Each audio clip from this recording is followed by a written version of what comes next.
Cinema పరంగా power star Pawan Kalyan కేవలం hero మాత్రమే కాదు, writer, director and fight composer. ఇలా సినిమాకు సంబంధించిన అన్ని అంశాలను సమర్థవంతంగా చేయగలరు పవర్ స్టార్. అయితే తన కెరియర్లో ఫస్ట్ టైం హరిహర వీరమల్లు అనే పాన్ ఇండియా సినిమా చేస్తున్నాడు. జూలై 24న రిలీజ్ అయ్యే ఈ సినిమాకు సంబంధించిన ప్రమోషన్స్ ను జెట్ స్పీడ్లో చేస్తున్నారు మేకర్స్. ఈ నేపథ్యంలోనే తాజాగా జరిగిన ఓ ప్రమోషన్ ఇంటర్వ్యూలో డైరెక్టర్ జ్యోతికృష్ణ హరిహర వీరమల్లులో పవన్ కళ్యాణ్ ఫైట్ సీన్ గురించి ఇంట్రెస్టింగ్ కామెంట్స్ చేశాడు.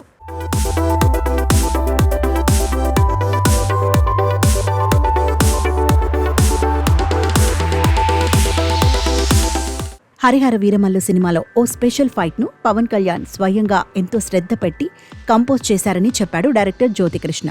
తన కెరియర్లో ఇలాంటి ఫైట్ సీన్లలో పవర్ స్టార్ ఎప్పుడూ కనిపించలేదన్నాడు.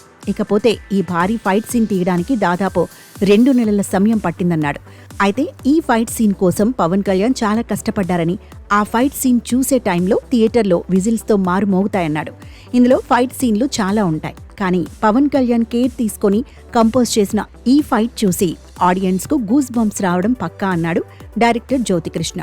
హిస్టారికల్ రియల్ ఫైట్ సీన్స్ను గుర్తు చేసే ఈ ఫైట్ సీన్ చూశాక అందరూ జయహో పవన్ అనాల్సిందే అన్నాడు. ఇంకేముంది, పవర్ స్టార్ పై డైరెక్టర్ చేసిన కామెంట్స్తో అభిమానులు ఊహల్లో తేలిపోతున్నారు. ఇంకొందరైతే నెట్టింట్లో ఆసక్తికరమైన కామెంట్స్ చేస్తున్నారు. పవర్ స్టార్ కంపోజ్ చేసిన ఖుషి, జానీ ఫైట్ సీన్స్ అప్పట్లో ఓ ట్రెండ్ సెట్టర్. ఇక ఇప్పుడు వీరమల్లుతో మరో ట్రెండ్ సెట్టర్గా మారనున్నాడంటూ రాసుకొస్తున్నారు. ఇకపోతే ఎన్నో అంచనాలతో జూలై 24న రిలీజ్ కానున్న ఈ సినిమా ప్రీ రిలీజ్ ఈవెంట్ను జూలై 21న గ్రాండ్గా నిర్వహించనున్నారు. అయితే ఈ ఈవెంట్కు ముఖ్య అతిథులుగా డైరెక్టర్లు రాజమౌళి, త్రివిక్రమ్ శ్రీనివాస్ రానున్నట్టుగా తెలుస్తోంది.